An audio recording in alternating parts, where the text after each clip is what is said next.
Un homme invite son ami au restaurant. Il commande du poisson et on leur apporte 2 soles, une grande et une petite. L'homme sert son ami, lui donne la petite sole et prend la grande sole pour lui.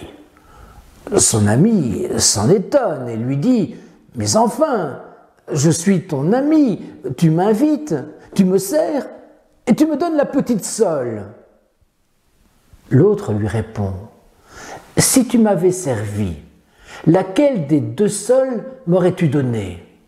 Mais enfin, je t'aurais donné la grande et moi j'aurais gardé la petite. » Eh bien, sois satisfait, n'en est-il pas ainsi? Un maître zen apprend qu'un de ses disciples n'a rien mangé depuis 3 jours.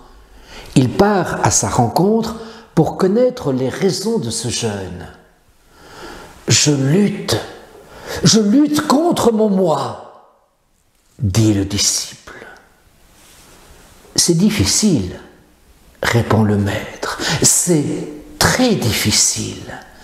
Et c'est encore plus difficile lorsqu'on a l'estomac vide. »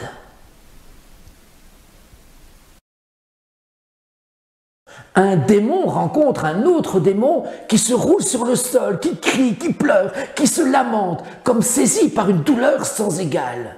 « Mais enfin, de quoi souffres-tu » demande le premier démon. Et l'autre démon de répondre entre 2 plaintes « J'ai un ange en moi qui me tourmente, qui me tourmente !»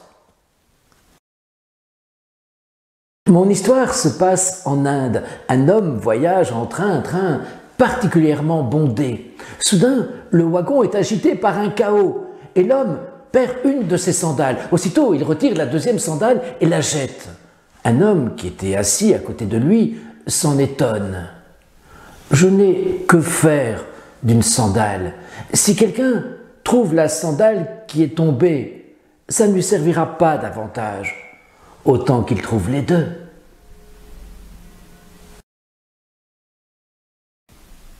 Dans les steppes d'Asie centrale, on raconte encore cette histoire, celle d'un homme qui porte un sac très lourd et qui avance à pied sous un soleil de plomb.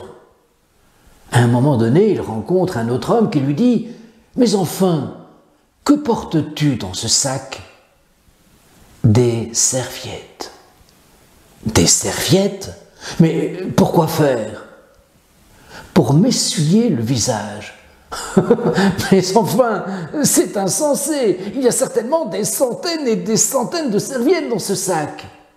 Oui, mais c'est que je sue beaucoup.